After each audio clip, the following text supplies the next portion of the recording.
everyone. My name is David, and I'm here with my friend Maziar Panahi. And our goal today is to tell you a bit about Spark NLP, an open source library that will hopefully help you in your next natural language processing projects. I'm going to introduce the library, its background, what are the goals with its design and functionality, and then I'll hand off to Maziar. We'll talk in more detail about its accuracy, performance, speed, and we'll give some examples of actual code that shows how you can use the library in your own projects. Spark NLP is an Apache 2.0 licensed software library for Python, Java, Scala, and also has some R bindings. This means, first of all, that everything we show you today is completely free and open source for both personal and commercial use. The library has been around for 3 years, and we've had, I believe, almost 80 releases. So it's heavily used in production, stable, and you'll see some of the functionality it comes with at this point. Spark NLP is based on Apache Spark, and actually every Spark NLP pipeline is a Spark ML pipeline as well. You can use it on, you can run it locally. You do not have to run it on a cluster.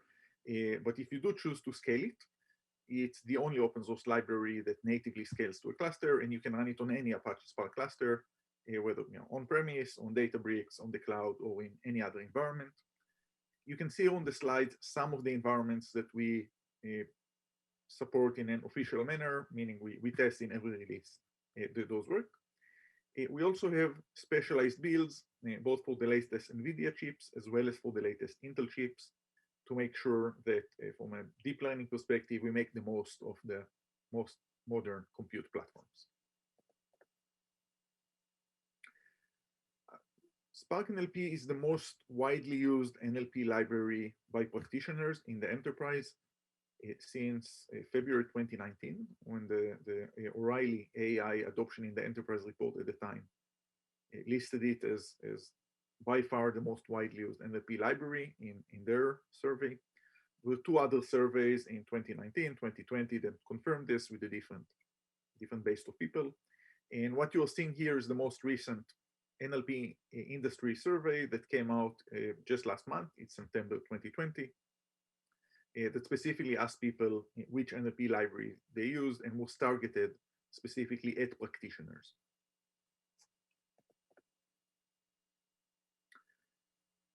So Spark NLP is a natural language processing library. And in terms of what it does, it's fairly complete.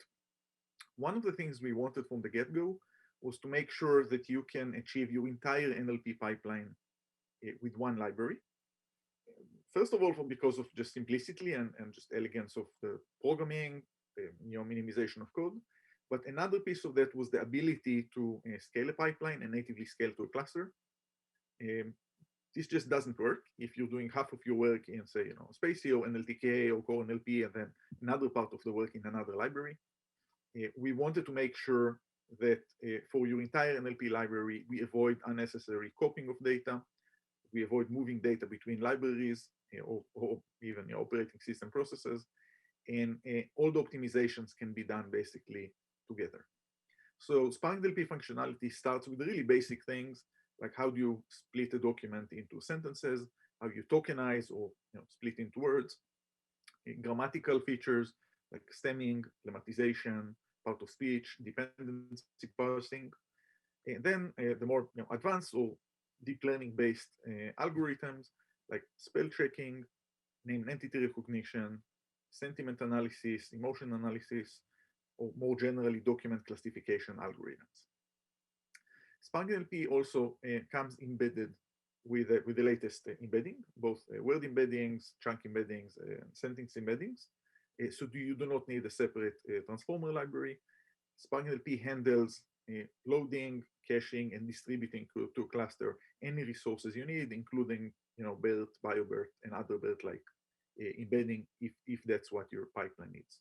All of that is done for you behind the scenes.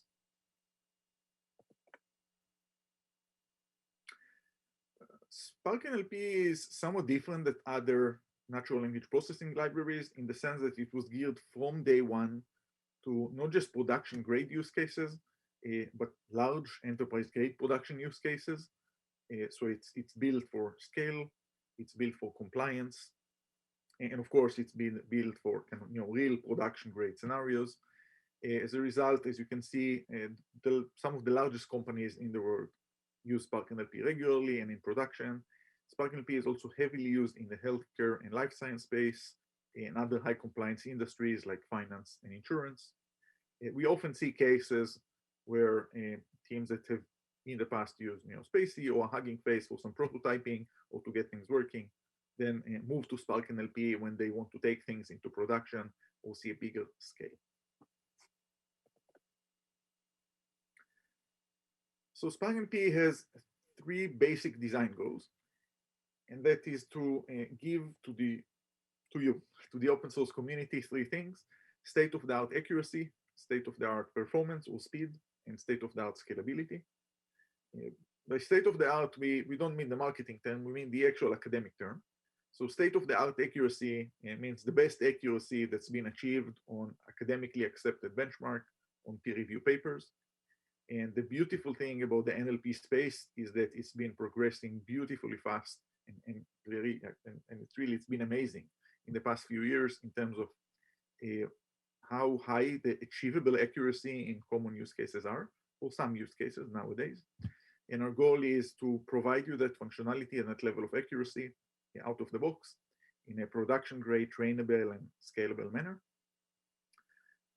Other than accuracy, which is really the first and most important thing we care about, the next thing to think about is speed. And nowadays, speed doesn't just mean the optimization of the code itself, the pipeline and memory use. It also means, can you make the most of GPUs or the latest Intel chips? It means, can you make use of the latest lighter BERT embeddings and transformers, which takes far less memory and operate much faster and give you almost the same level of accuracy. And we also care about scalability, because really, if you want to move beyond one machine and you want to work on 10, 50, 500 machines, it needs to work, first of all. And the other thing, it needs to actually give you the benefits of scale. So those were the three top design goals when we started 3 years ago. And as you've seen, it's taken hold with the community, which we're very appreciative of. We understand the responsibility. We keep releasing new software every 2 weeks, as we have done for the last 3 years, and as we plan to do going forward. And now I'll hand off to Maziar, who will walk us through some of the details for each of those 3 points, and then show some code examples of the library in action. Thank you, David. Hi, my name is Maziar Panahi, and I am a Spark NLP lead at John Snow Labs. State of the art means the best peer-reviewed academic results. For instance, the highest F1 score on CoNNL 2003 for name entity recognition task. We have implemented a bidirectional LSTM, character level CNN plus CRF, with empowering word embeddings for transfer learning. Based on the scores provided by other open source libraries, the best F1 score on CoNNL 2003 NER for a system in production was achieved by using Spark NLP. For this specific benchmark, we used BERT large, case sensitive obviously, to train our NER model that has achieved 93.3 F1 on test dataset and 95.9 on dev datasets. However, we also did our own comparisons. We took an open source library in NLP, which is well known, and we tried to compare our own NER accuracy with theirs. The point of this comparison was that everything should be working right out of the box. There is no extra steps to make something working. All parameters are default, and as you can see, the spaces it could reach to almost 92% on a dev data set in NER task, while Spark NLP has a very good accuracy from the smaller glove embeddings all the way to the BERT large model.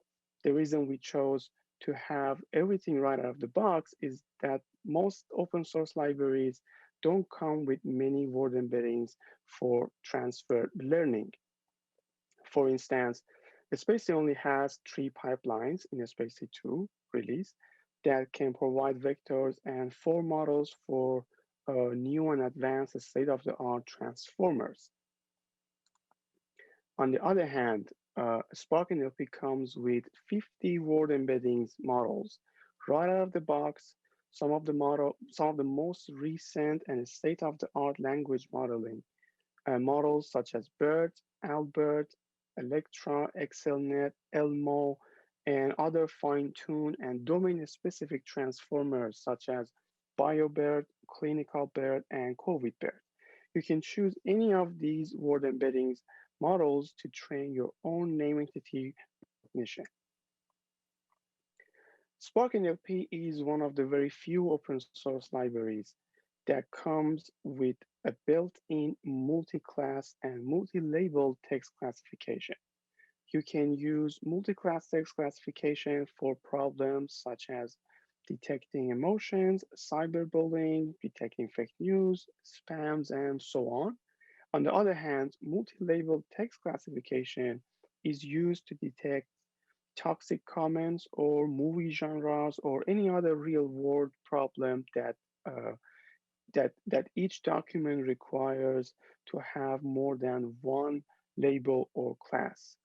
Our classifiers in Spark NLP can use over 90 pre-trained word and sentence embeddings right out of the box, including a state-of-the-art sentence embeddings such as BERT or sentence universal sentence encoder, which they both actually scored very high in SDS benchmarks. We have designed and implemented these models in TensorFlow by using the latest approaches such as ByGRU followed by convolutional neural nets to achieve high accuracy in multi-class and multi-label document classifications. We also managed to accept over 90 word and sentence embeddings with dimensions between 100 all the way to 1024 with up to 100 classes without compromising the accuracy of our classifiers. Spark NLP is one of the very few open source NLP libraries to not only offer language detection and identification, but also achieve such high accuracy. The models are designed and trained by using TensorFlow Keras. There is no need for any pre-processing nor any word embeddings. This makes the final model as small as 3 megabyte to 5 megabyte, depending on how many languages they can detect. The models were trained over 8 million Wikipedia pages. It reached the accuracy of 97% for 32 languages and 99% for 22 languages. Almost none of the top 10 most used NLP libraries comes with spell checking feature. Spark NLP has one of the best spell checking model in NLP libraries, among the NLP libraries. It was initially created to handle bad inputs from OCR.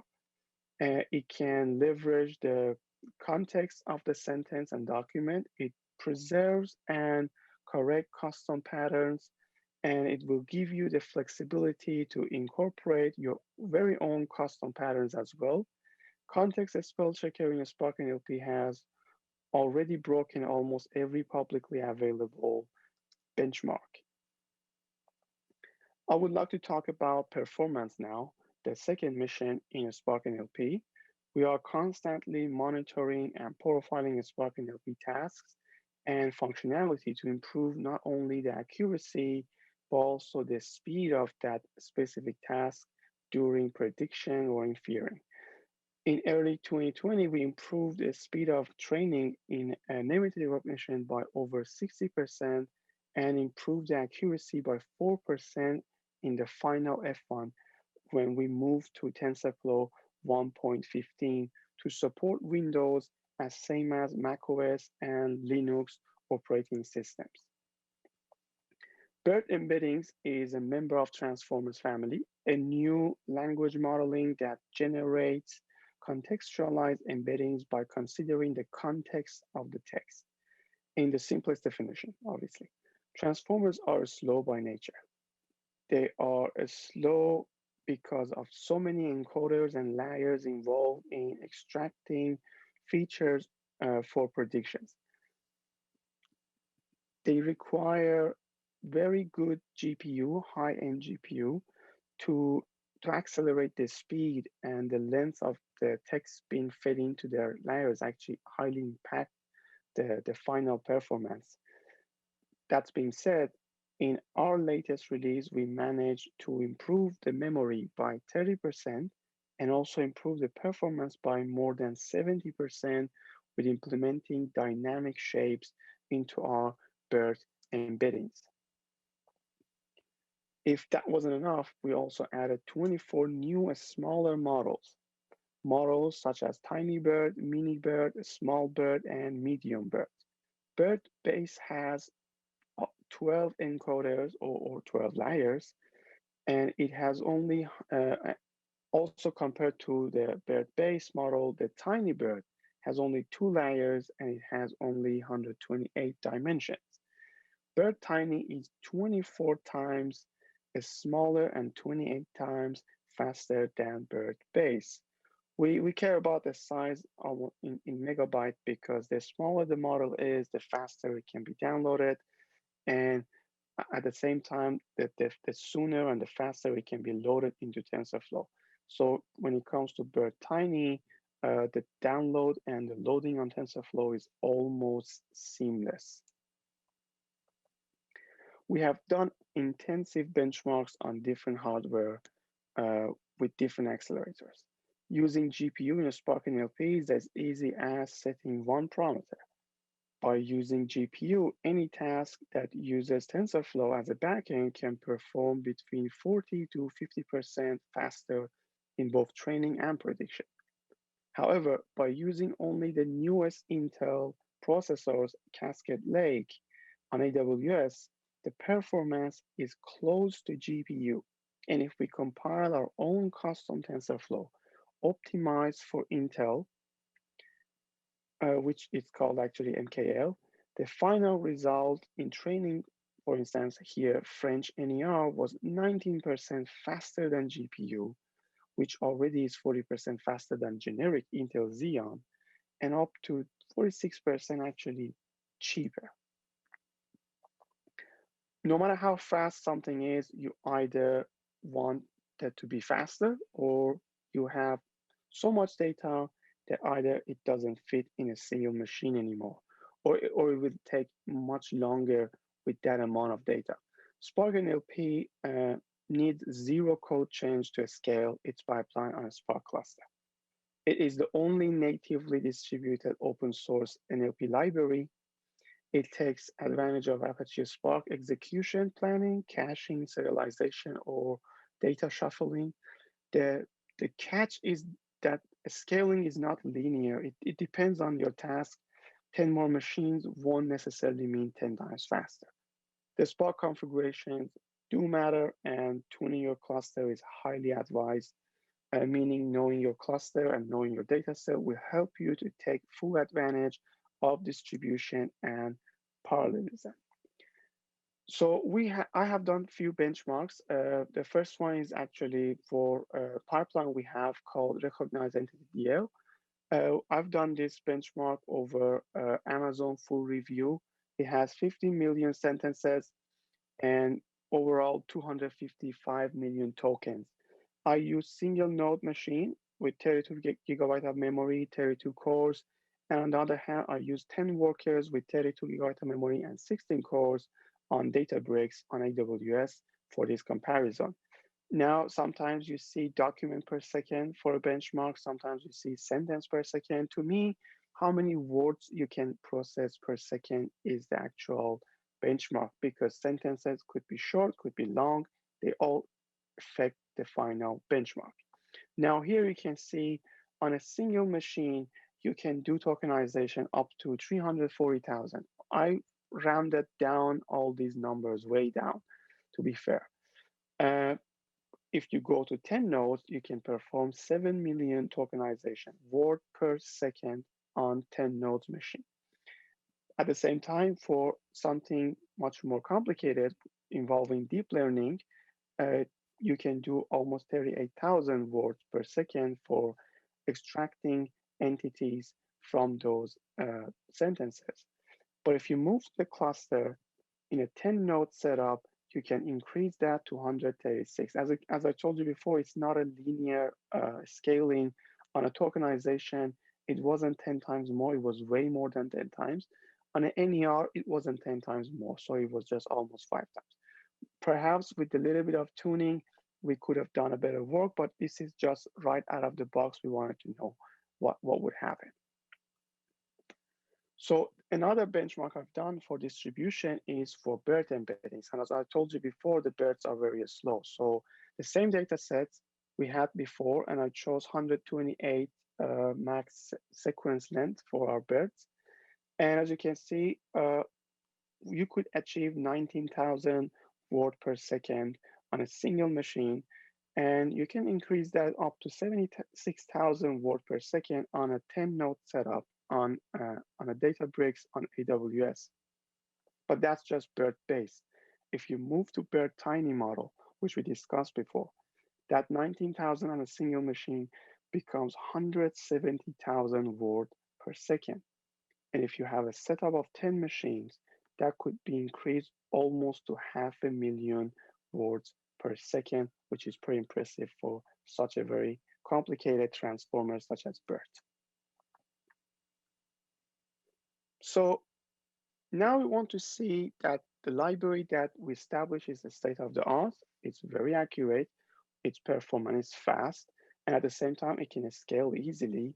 But how easy it is to use. If you want to use a Spark NLP, you need to know three things. It can support Python, Scala, and Java right out of the box. You don't have to do anything. The codes and the APIs are exactly the same thing.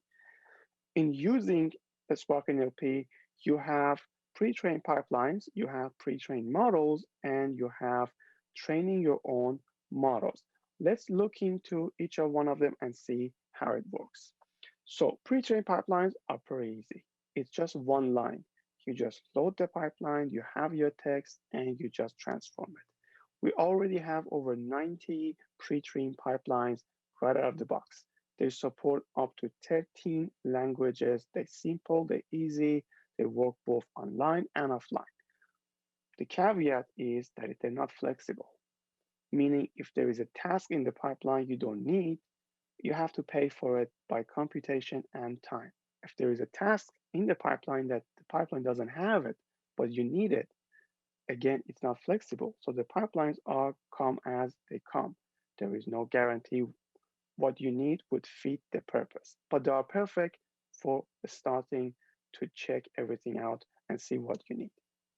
On the other hand, we have pre-trained models. We offer over 250 pre-trained models. They support up to 46 languages. They work both online and offline. They're flexible and customized pipelines. So it means that you can easily construct your own pipeline and just use the task that you need and just don't, you don't need part of a speech, so you don't use part of a speech. But some of our pipelines may come with a part of a speech. And here you may need a different model, different BERT, different NER. The caveat here is that some of the models depend on each other. For instance, here you have to use the NER model that was trained on a specific BERT model. So you can't use a BERT that has 256 dimension on an NER that was trained by 128. So that's the caveat of pre-trained models. On the other hand, you could train your own models. Now see how hard it is. For instance, some very simple tasks such as part of a speech or post tagging, you can see how easy it is to train your own part of a speech. We have classes that you can just convert your data set into the format that is accessible and compatible, such as this POS class that we have. You read it there, And after that, it's pretty much the simple thing. We just use perceptron approach, which comes from a perceptron average algorithm.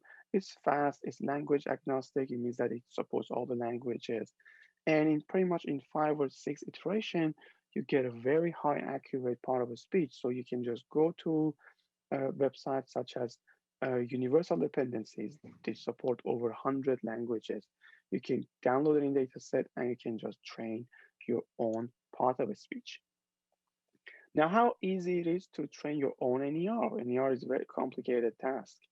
As you can see here, again, we have classes like training classes that they help you to transform your data set into something that is compatible with the NER NERDL annotator we have here.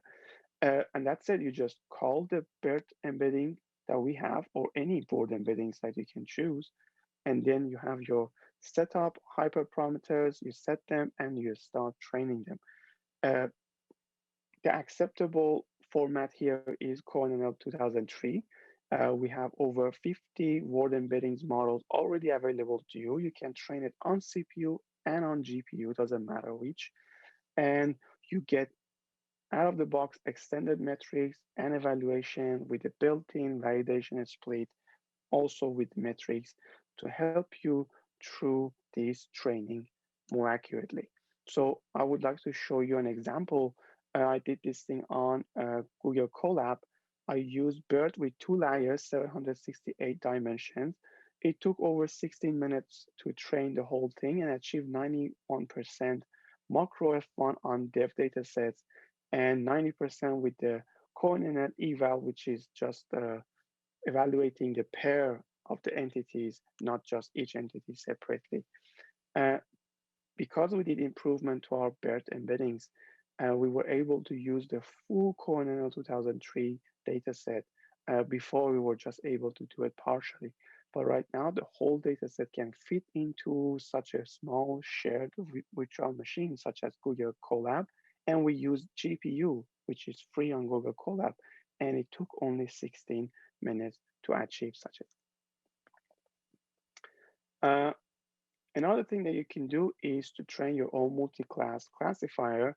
Uh, this actually supports 100 classes, up to 100 classes, accepts over 90 word and sentence embedding models.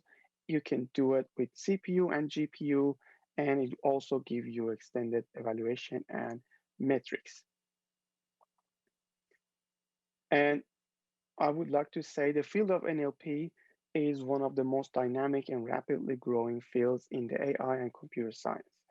We have had over 73 releases in the past 3 years, which means one release every 2 weeks, as David mentioned it before, to keep adapting to the new trends in NLP and NLU. We have an active community on Slack and GitHub, which I would like to thank you all if you are listening right now. Spark NLP has over 330 pre-trained models and pipelines, supporting over 46 languages, many features which are only available in a Spark NLP. The wide range of out-of-the-box functionalities in a Spark NLP makes it a unified solution for all of your NLP needs. Thank you very much, and don't forget to check the website and join our Slack channel. I hope you enjoyed the talk.